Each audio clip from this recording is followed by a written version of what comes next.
राधे राधे मन बोले, मन में अमृत रस घोले।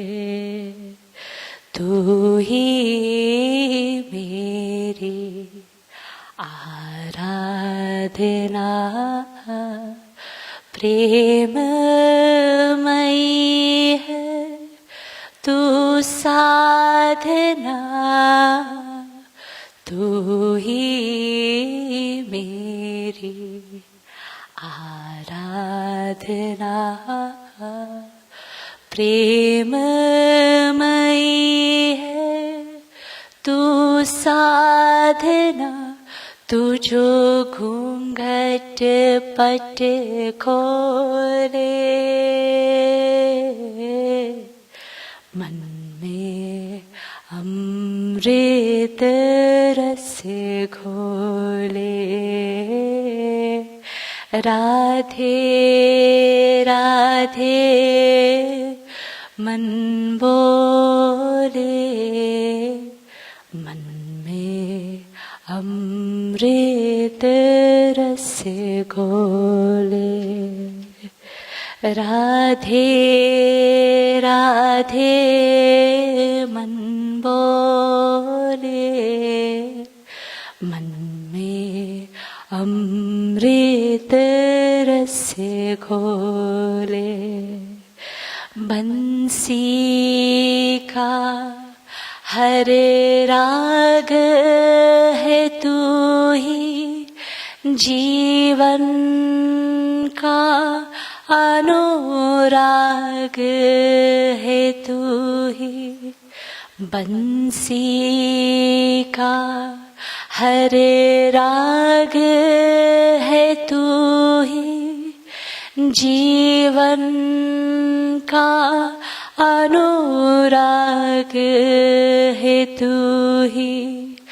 तेरे नैनों की मीना का, तेरे नैनों की मीना का लेकर जाओ मोर मुकुट।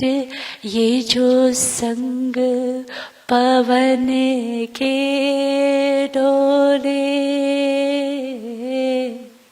मन में अमृत रस घोले।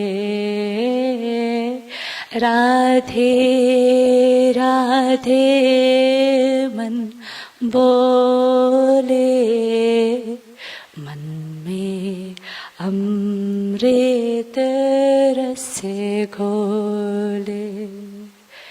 तेरी मेरी प्रीत है अनुपम, जैसे पानी और हो चंदन। तेरी मेरी प्रीत है अनुपम, जैसे पानी और हो चंदन। तेरे रंग में मैं पीतांबर, तेरे रंग में मैं पीतांबर हो जाओ। और ये जीवन संग तेरे होले, मन में अमृत रस घोले। राधे राधे मन बोले, मन में अमृत रस घोले। राधे राधे मन बोले मन में अमृत रस घोले जीवन में फिर क्या बाधा है संग जो मेरे तू राधा है जीवन में फिर क्या बाधा है संग जो तेरे संग जो मेरे तू राधा है निर्धन का तू धन है राधा निर्धन का तू धन है राधा प्रेम के इस अनमोल रतन को कौन तुला पे तोले मन में अमृत रस घोले राधे राधे मन बोले मन में अमृत रस घोले राधे राधे मन बोले मन में अमृत रस घोले. Guys can sing with me. Well, we have some time, so you can sing with me as well. We'll do another. We'll sing it again. Radhe Radhe man bole man mein amrit ras घोले राधे राधे मन बोले मन में अमृत रस घोले तू ही मेरी आराधना प्रेममयी है तू साधना तू ही मेरी आराधना प्रेममयी है तू साधना निरो घूंघट पट खोले मन में अमृत रस घोले राधे राधे मन बोले मन में अमृत रस घोले जीवन में फिर क्या बाधा है संग जो मेरे तू राधा है जीवन में फिर क्या बाधा है संग जो मेरे तू राधा है निर्धन का तू धन है राधा निर्धन का तू धन प्रेम के इस अनमोल रतन को कौन तुरा पे तोले। मन में अमृत, मन में अमृत, मन में अमृत रस घोले।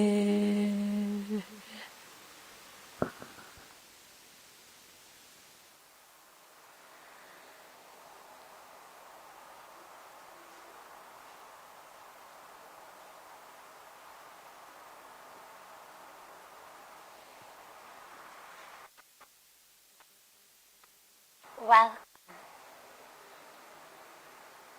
to Satsang.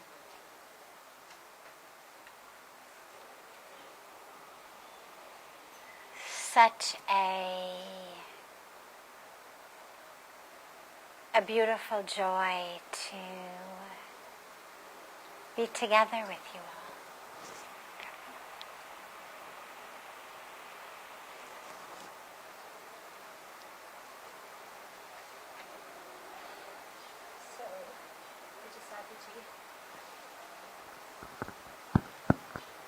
Okay. Pranam Puja Sadhviji. The first question that has come in today are, what are the steps for self-realization while working in the world?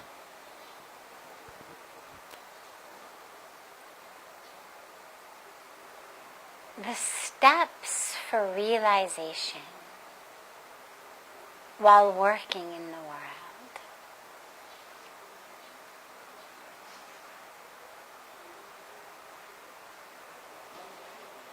It's not so much a matter of steps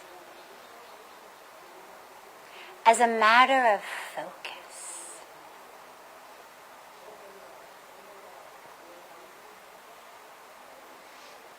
मेरा आवाज़ पीछे तो नहीं आ रहा है, ये शायद mic पे तो नहीं है। हमारे जो बैठे हुए लोग के ऊपर थोड़ा सा दया करिएगा भैया। जो लाइव वाले के ऊपर दया तो है, लेकिन जो बैठे हैं वाले लोग उनके लिए जरा स्पीकर सिस्टम लगा।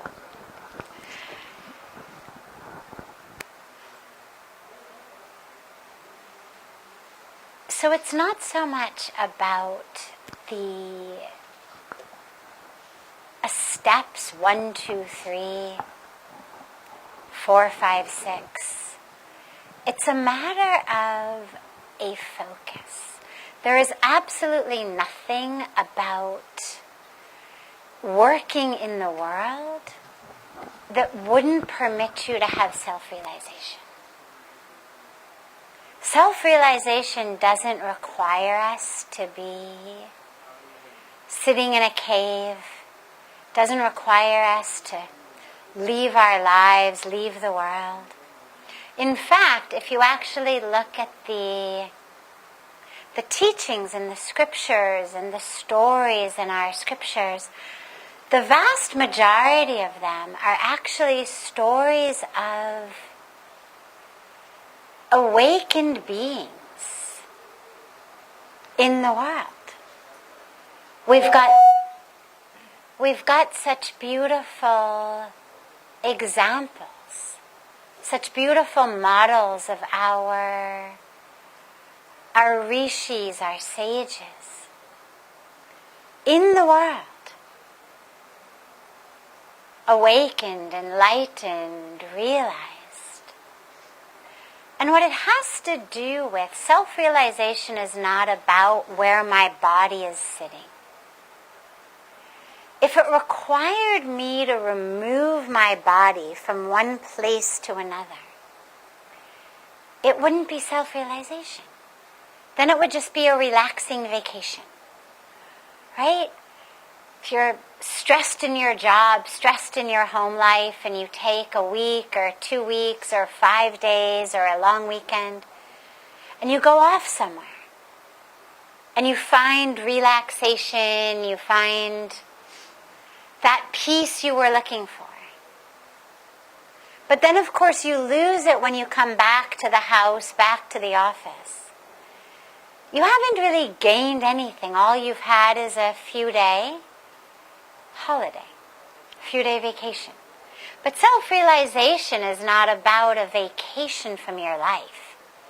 It's not about how do I remove myself from one place to another. It's not about stopping to do the things that I find challenging. Self-realization is about the awareness that wherever I am, whatever I am doing, whomever I am with, I know who I am. That I don't lose myself in what I'm doing. What happens to most of us when we are in the workplace or in the social place or in this world is we lose ourselves. We identify as the roles, the relationships we play. We identify as our job. So either I'm the CEO, I'm the president, I'm the boss, or I'm the puny peon, I'm nothing, I'll never achieve anything. Or it's the constant jealousy and judgment and competition with the people in the cubicle next to you or the cubicle across the hall, because we've identified as the job. We've identified as the role, as the body. And that's where we go to a wedding, somebody's dressed in nicer clothes than we are. Their husband or their wife is being nicer to them than our husband or wife is being to us. Their children seem better behaved than our children do. And suddenly we are miserable. We feel jealous. We start looking at our own lives in a different way. We're frustrated with our loved ones, with our children, with our clothes. But that's not the outer world's fault. That's a fault in my mind that I have made a conscious decision to identify as this role.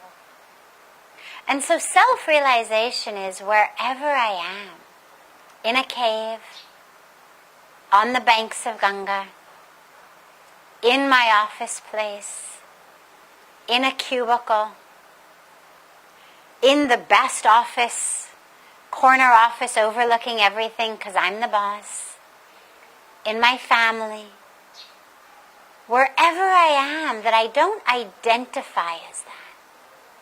Because I know that isn't me, that's just what I'm doing right now. In this particular role in this drama, in this particular act of the drama, I'm the boss or I'm the window washer. In the next act of the drama, I'll be something totally different. In this particular act of the drama, this incarnation, I'm this one's wife or this one's husband or this one's mother or this one's father, and we are kind of at this ranking regard to our financial status, maybe this ranking with regard to our social status. And in the next act, an hour later, a year later, a lifetime later, we'll be in a completely different relationship, completely different situation. And I don't identify with those temporary roles. That's the self-realization. Self-realization literally means I realize who I am. I realize the self. I don't get confused and think I'm the boss or I'm the window washer. I remember who I really am, that may be playing the role of the boss or playing the role of the window washer. But it isn't who I am. So self-realization should be there everywhere. Because the truth is, whether I'm the boss in an office building, the mail clerk in an office building, or sitting in a cave, I'm the meditator in the cave in the Himalayas. They're all just different roles. None of them is who I am.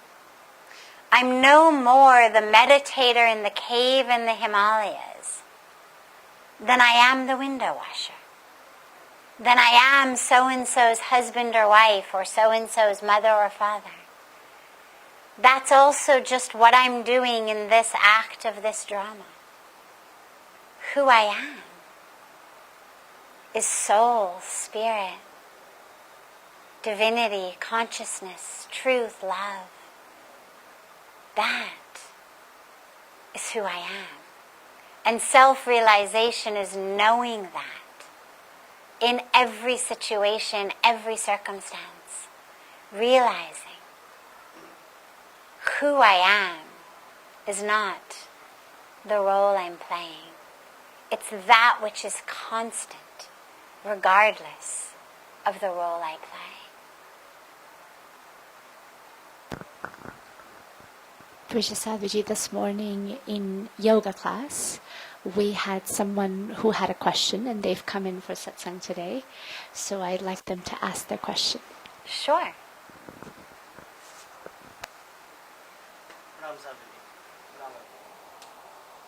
I'm very thankful from my side and my family side that we are getting here. Mike. I'm thankful from my side and my family side that we are getting such a great environment over here.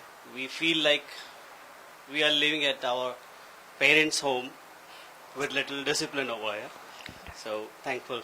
I'm very thankful to you. I have a question that I generally do meditation and yoga regularly, do prayer every day. But even though I feel anger inside me, you talked about today during the Ganga Aarti, that we feel happy whenever the things are moving according to us. But if the things are not moving according to us, we feel anger and anxiety. Yes. So I feel very anger and short temper inside me whenever things are not moving according to me, or the other side person is not following what I need.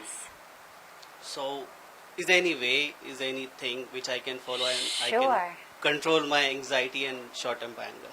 Beautiful. So we all feel anger, anxiety, frustration when things don't go the way that we want them to. When people around us don't act the way we want them to. When the universe doesn't move according to how we want it to. We all feel that anger, that anxiety, that frustration. And then, of course, there's the anxiety to make people act how we want them to. There's anxiety of, will they do it? Can I mold people? Can I mold situations to be the way I want them to be, so that I don't feel angry and anxious? And this is actually where most of us run and ruin our lives. We run throughout our lives trying to get everything around us to do what we want. You should behave how I want. You should behave how I want. You should be how I want. Because then I will be okay inside. And the truth is, that's really selling yourself very short. The message that gives to your own mind is, you are so weak, You are so small and you are so shallow that you actually need people around you to act in a certain way in order for you to be happy. Hence, you move through your life trying to get them to do what you want. But this idea is really selling yourself short. You are not weak. You are not small. You don't need the world to dance according to your tune in order for you to be okay. You have within you the strength actually to stay grounded, anchored, peaceful, happy, regardless of what happens in the world. So stop giving yourself that message that says, hey, weak one, you better do something about that person because otherwise you're going to get anxious. Otherwise you're going to get angry. If you don't make them do what you want, you're going to fall apart. You are not going to fall apart. Even if no one ever does what you want.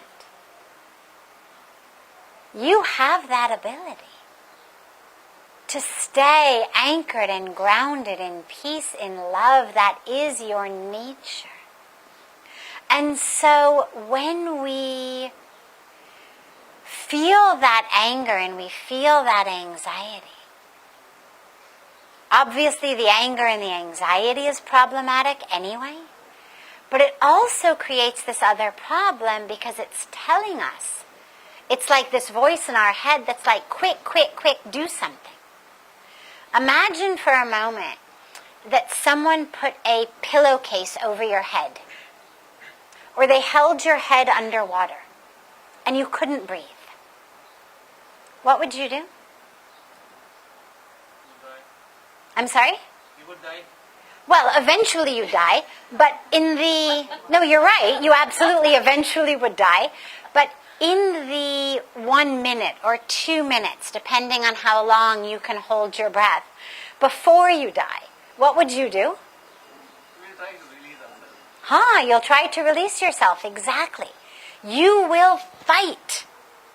You will fight tooth and nail, regardless of who it is.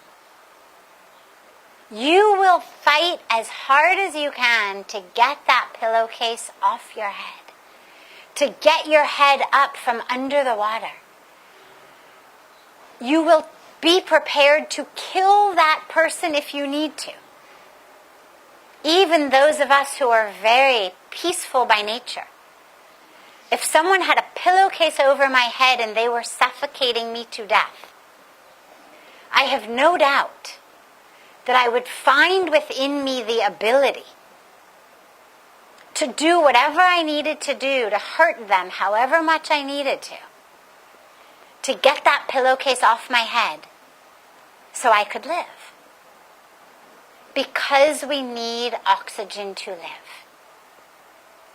But when people don't do what we want, and they don't act the way we want, most of us fight the same way. We fight their choice of words, their choice of actions, their choice of clothing, their choice of how to live their lives. We fight that with as much vigor, as much energy, as much strength, as much anger, as we would fight someone to get their hands off our heads if they were holding us underwater. Because we have convinced ourselves that we need their obedience to live. That we need people to do what we want in order to live. And so, people dancing according to our tune has become as vital to us as oxygen. And that is where you're selling yourself short. You do need oxygen. By all means, if someone's trying to drown you, fight them with your whole life. But the next time that you become angry and anxious just because people are not doing what you want, instead of thinking about that person, instead of focusing your attention on that person, focus your attention on your own mind and say, hey, buddy, for God's sakes, I am not that weak. I don't need to waste my time figuring out how to convince this guy to do what I want. How to convince this lady to act the way I want. Because I don't need it for my life. I can breathe regardless of what they are doing. And so you take a moment. You have to just literally yell in your mind, stop. Because your mind is just trying to figure out how to get them to do what I want. Through anger, through yelling, through manipulation, through sulking, through the silent treatment, through bribery, through threats, right? We kind of try everything. It's like the machine gun approach. Is this one going to work? Is that going to work? If my volume of anger doesn't work, will my tears work? If my tears don't work, will my bribery work? Will something work? And as you're doing that, you need to just yell to yourself, literally in your mind, just stop. Then you need to stop. And you simply need to recognize within yourself that you're okay. That you can breathe.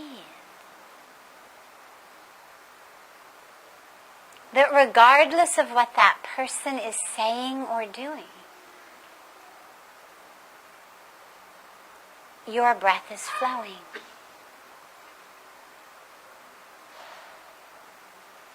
You can live.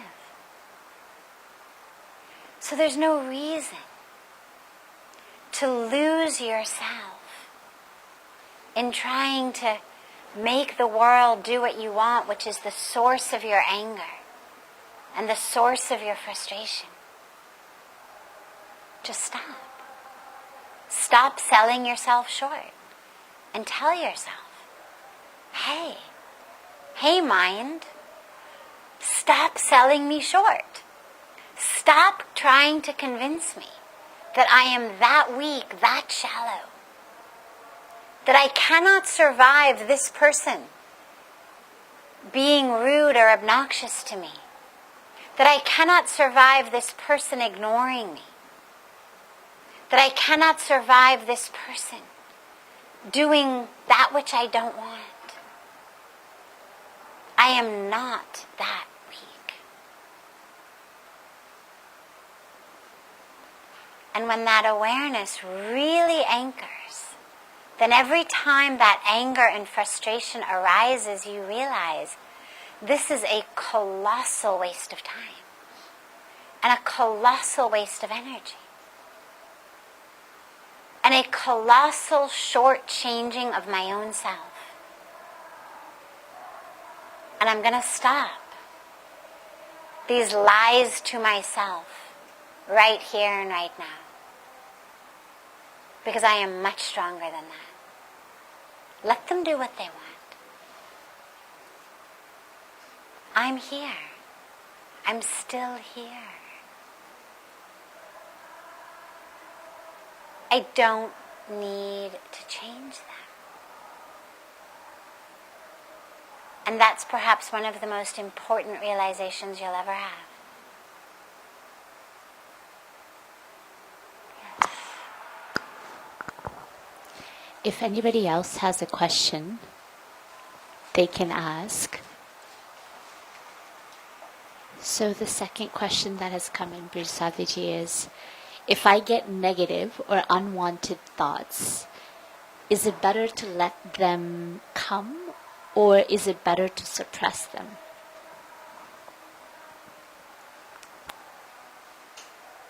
Those aren't even two options. Suppressing doesn't work. Okay, imagine right now for the next 30 seconds, whatever you do,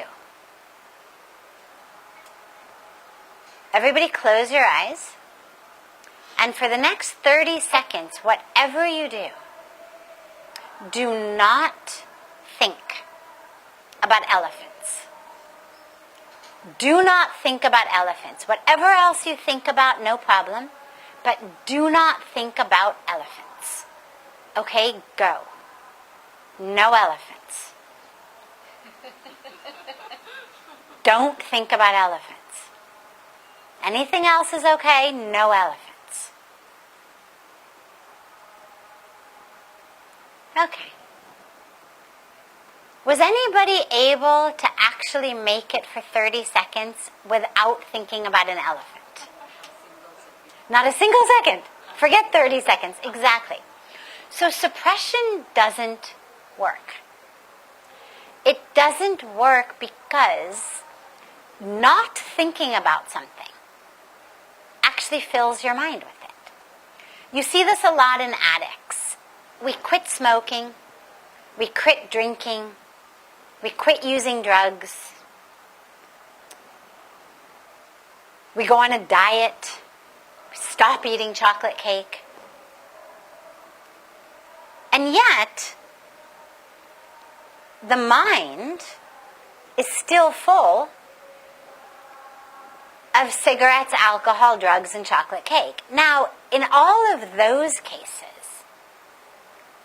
we actually stop those things not just for the mind, but also for the body. So even if my mind is full of cigarettes, my lungs are healing.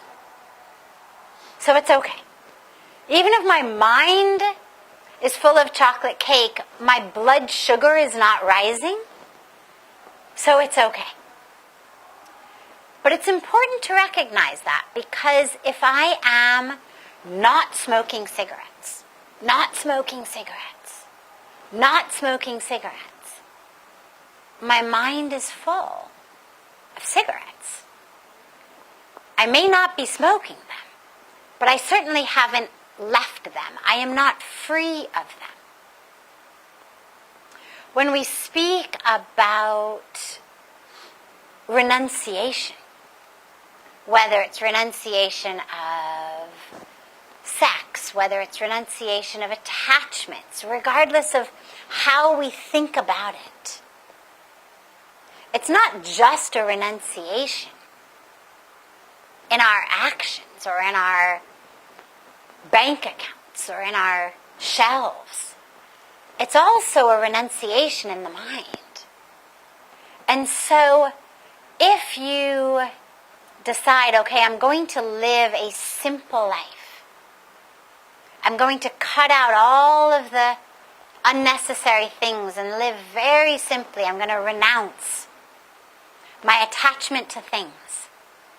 But your mind is only focused. God, I wish I hadn't given up that TV set. Oh my God. Tonight that show would have been on. God, I wish I had my TV set.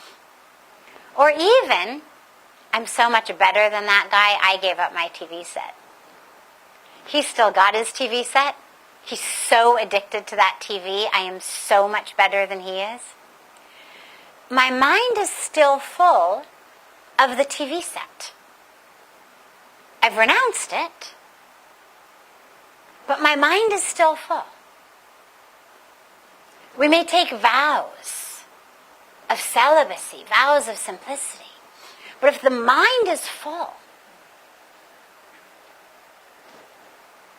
you're still plagued. You're still plagued by them. And so this is where suppression never works. So circling back to the question, there aren't two ways of dealing with negative thoughts. suppression is not an option. Simply because it doesn't work. It just keeps coming up in a different way. The only way to deal with it, when thoughts come, and the question of course asked about negative thoughts, but I would expand it to all unwanted thoughts. Because it's not just negative. We have thoughts about the past. We have thoughts about the future. We have thoughts of things that take us out of this present moment. We have thoughts of yearning, thoughts of aversion. And those aren't negative per se. But they're certainly unwanted on a spiritual path. The only way to deal with them, when they arise, you notice that it's arising. This is what a path of awareness is about. You notice that it's arising, but you do not hook your awareness into it. So for me, the easiest way to think about this is clouds in the sky. Imagine that you're lying on your back in the sand, and you're lying on a beach and you're watching the clouds on a sunny, beautiful day. A few wispy white clouds, and they keep going by. Now you've got two choices. Every time a cloud comes, you can hook your awareness into that cloud, and you can follow it all the way across the sky. And even when it's gone from the sky, you can still keep watching wistfully where it's gone. And it can still be in your mind. Or you can focus your attention on the blue sky between the clouds. And the clouds just go like this. And your awareness stays focused on the blue sky. And so when any unwanted thought comes, we're aware that it's there as it crosses into our awareness. But we don't hook our awareness into it. We don't follow it across the sky of our mind. We just bring our mind back to that clear space, to our mantra, to love, to the present moment, to wherever we are.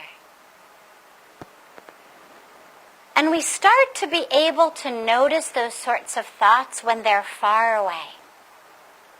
We start to be able to notice tendencies. So we start to be able to notice, these sorts of situations create thoughts of jealousy in me. These situations create thoughts of yearning in me. These situations make me think about having more and more, even though I've taken vows of simplicity. These sorts of situations make me think about sex, even though I've taken vows, whether it's a vow of celibacy or whether it's just practicing the yamas and the niyamas, and I'm practicing the yam of brahmacharya, the integrity in my actions and my thoughts, whatever it may be. We start to be able to notice from a mile away these sorts of things create these sorts of thoughts. And so we don't engage in them. Whether it's certain TV shows, whether it's certain music, whether it's certain social media pages, whether it's certain situations. We may know going to these types of weddings makes me feel less than. I'm always jealous and aware of how much nicer everyone else's clothes than mine are, or everyone else's jewels than mine are. Well, as you're learning to work with your mind, maybe stop going to the weddings.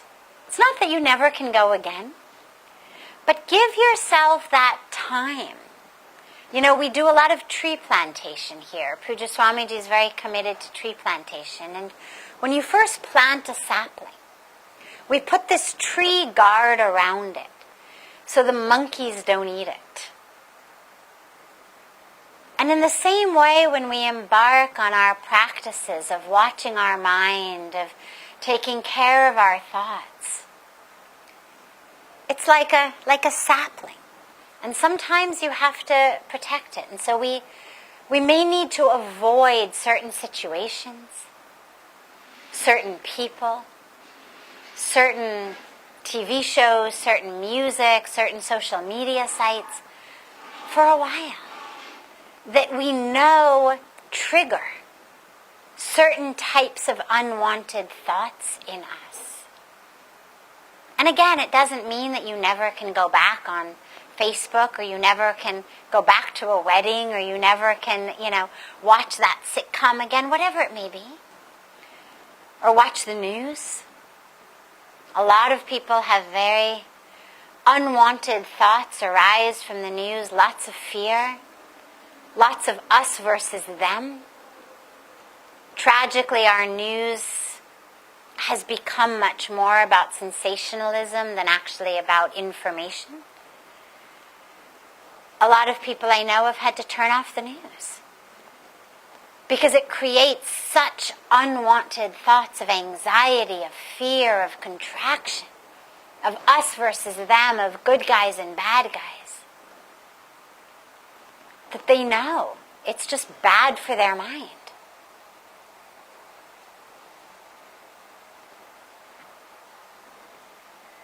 So we allow them, or it's not like we have control over it. We are aware that they arise when they arise, but we don't hook our awareness into them. We try to learn to see them coming from a mile away so that we can think about something else before they arise, so we can shift that focus. And we very consciously determine to avoid situations that we know will trigger those sorts of thoughts. That metaphoric tree guard around the sapling of our learning to work with our own mind, to keep our thoughts pure and aligned, balanced, in alignment with what we know to be true. And slowly, slowly, slowly, you will find it makes a big difference.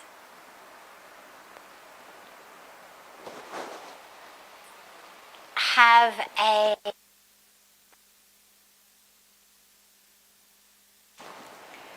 beautiful morning or afternoon wherever you may be in the world.